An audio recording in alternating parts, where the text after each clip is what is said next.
Ini sipon model apa, Pak Endro? Model matahari. Ini pembuangannya di tengah ini.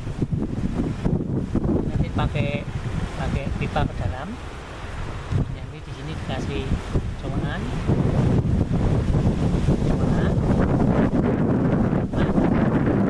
Ini cairan ya.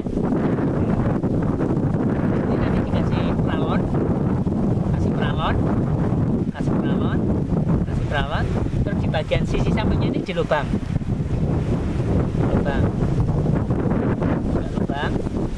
semua lubang. Lubang itu maksudnya gimana, Pak Endro? Untuk mengisap kotoran.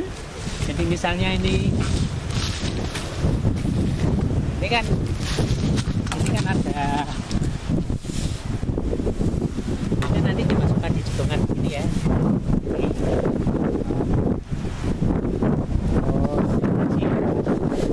Ini nanti di lubang-lubang,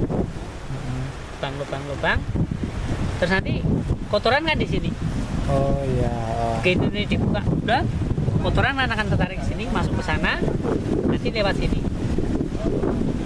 Jadi kita tidak perlu turun di dasar kolam, perlu masuk di apa? Kita tidak perlu nyipon di bawah ini. Kita kesedot lewat lubang-lubang tadi.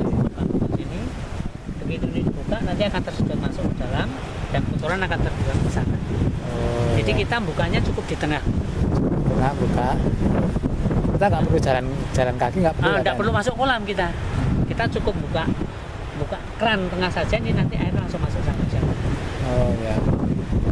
Nah itu kelebihan dan kekurangannya gimana, Pak Endro? Ini biayanya relatif lebih mahal. Pembuatannya relatif lebih mahal karena Pak, kita kan harus ngebor ke dalam. Ini nanti harus pakai pralon. Di sini baru penampungan pipa atau sungai. Ini kan biaya kosnya lebih mahal. Jadi kalau kita bikin pralon standar manual kan cukup dengan pralon begini, buka udah jalan sendiri. Nah, ini untuk yang otomatis model matahari. Ada juga yang otomatis manual biasa, ada juga yang... Kok bisa dikatakan model matahari gimana, Pak Endro?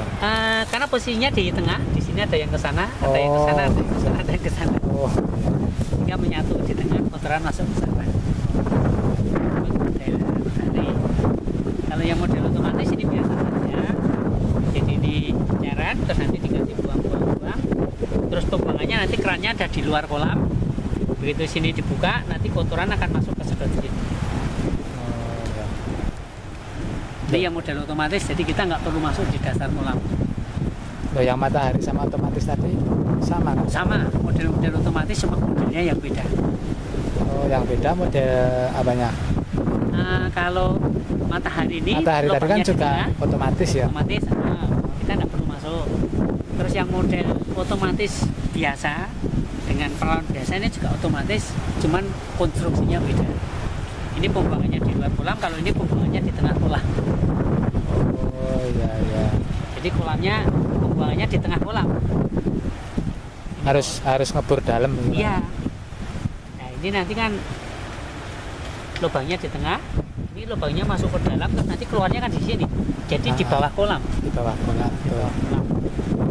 Kalau yang otomatis biasa? Kalau yang otomatis biasa, ini biasa cairan biasa. Pembuangannya menggunakan pralon, tapi bukannya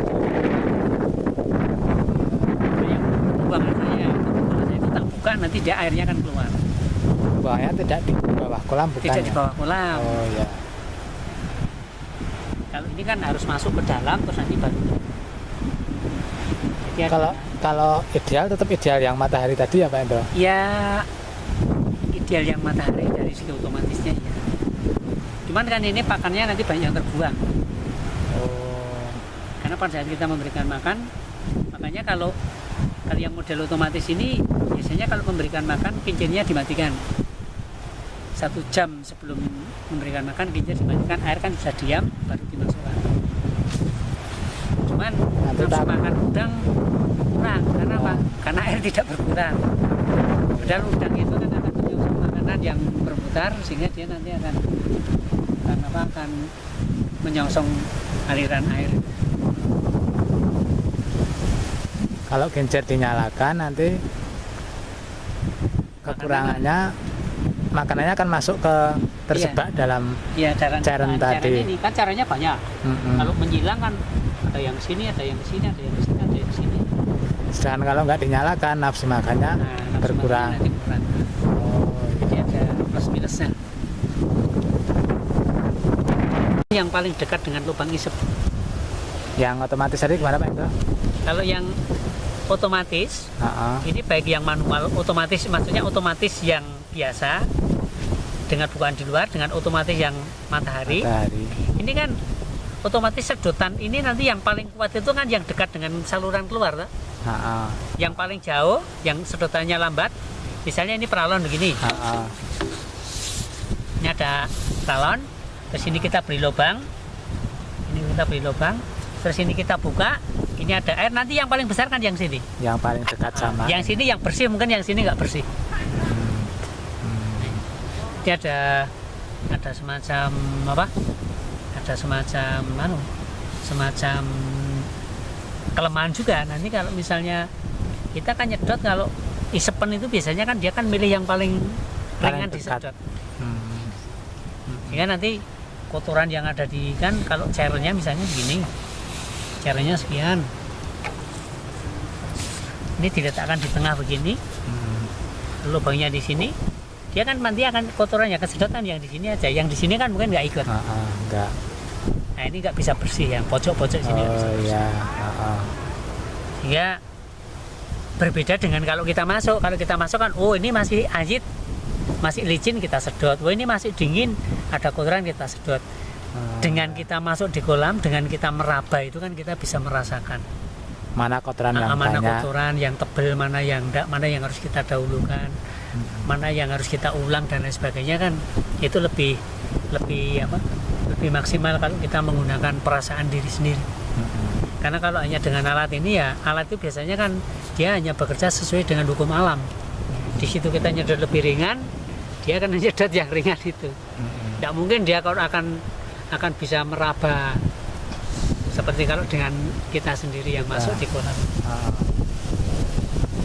Jadi lebih mendingan pakai yang sistem manual ya Pak Indro. Manual itu selain pakannya itu nggak banyak yang kebuang, ya kita memang harus istilahnya agak capek sedikit. Tapi pakannya kan nggak banyak yang terbuang gitu ya. Dan bisa merasakan tadi ketebalan kotoran, terus mana yang harus diulang, nanti kita melihat kadang-kadang kan kita masuk di kolam ini kan sekalian kita juga ngecek udang ini bagaimana di dalam. Karena kalau Mas Prat belum pernah masuk kolam ya. Kemarin tuh pas waktu ini nanti kan merasakan kita itu dididili sama udang itu sambal udang. Berarti udang ini banyak tidak, nanti kita bisa rasakan. Udang itu sehat tidak, nanti bisa kita rasakan. Karena kalau udang nggak sehat nggak mungkin nyerang kita. Oh, jadi pas masuk itu udang itu ini tuh Pak Indro? Doli itu kayak kan meraba itu kan bau kita kan amis kalau di kolam. Jadi kayak bau makanan gitu loh. Jadi kayak disondel, ya cuma kayak di ting cendil kayak dengan apa itu? Kayak di tutuli gini. Jadi nanti apalagi kalau ya nanti Mas Raf bisa merasakan nanti suatu saat masuk kolam nanti kan dil. Jadi kita sekalian bisa merasakan ini Pak Indro. Kedekatan kita dengan yang kita pelihara juga terasa. Udang itu kalau di kemateni beratnya diperhatikan juga jadi ada semacam timbal balik betul.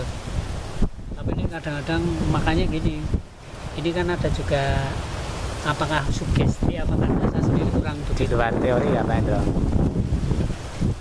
Udang itu